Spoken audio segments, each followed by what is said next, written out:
Hey guys, RTT back here from the video. Guys, it leaked.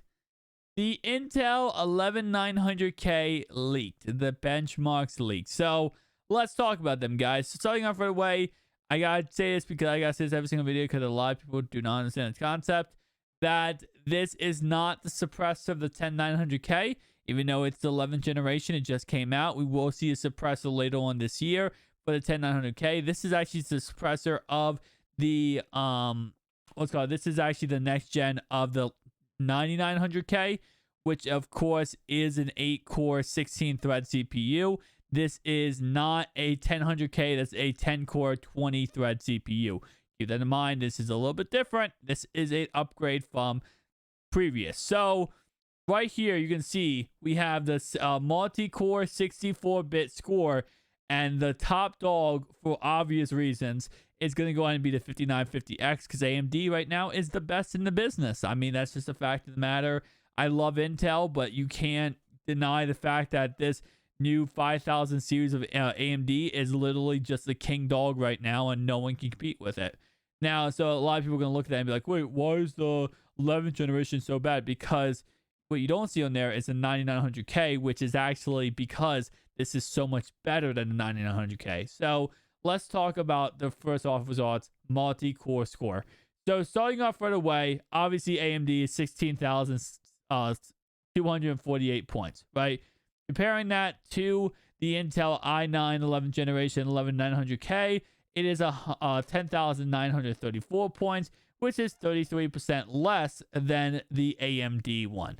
Now, that's not bad because obviously AMD is going to be better. I mean, that is the top AMD chip. The top Intel chip right now we have is the 10900K.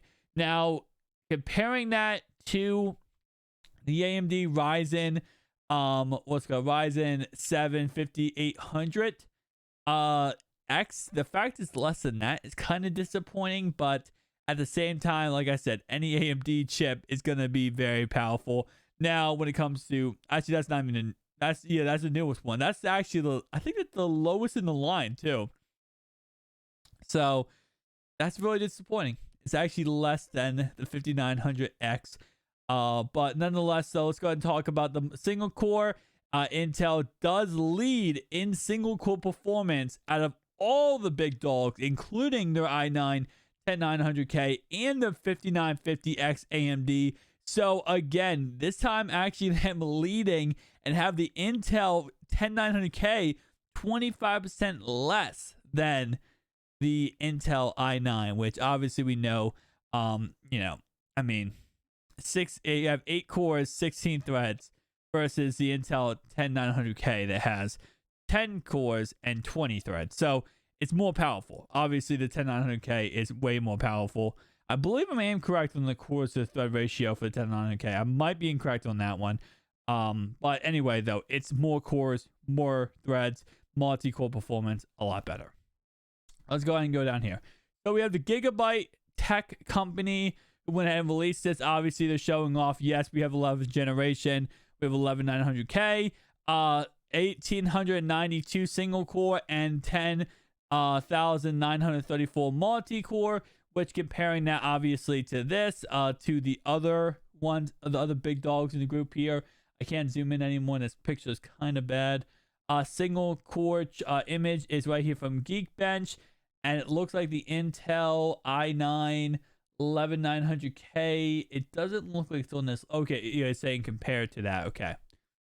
So yeah, so single right here we have the i9 11900K 5.28 gigahertz versus the R7 5800X, which is the lowest, obviously on the line of AMD, which would be comparable price wise most likely to this chip, and then the i9 11900K versus the R9 what's called 5950X times or at 5.24 gigahertz. So yeah, what's the takeaway here?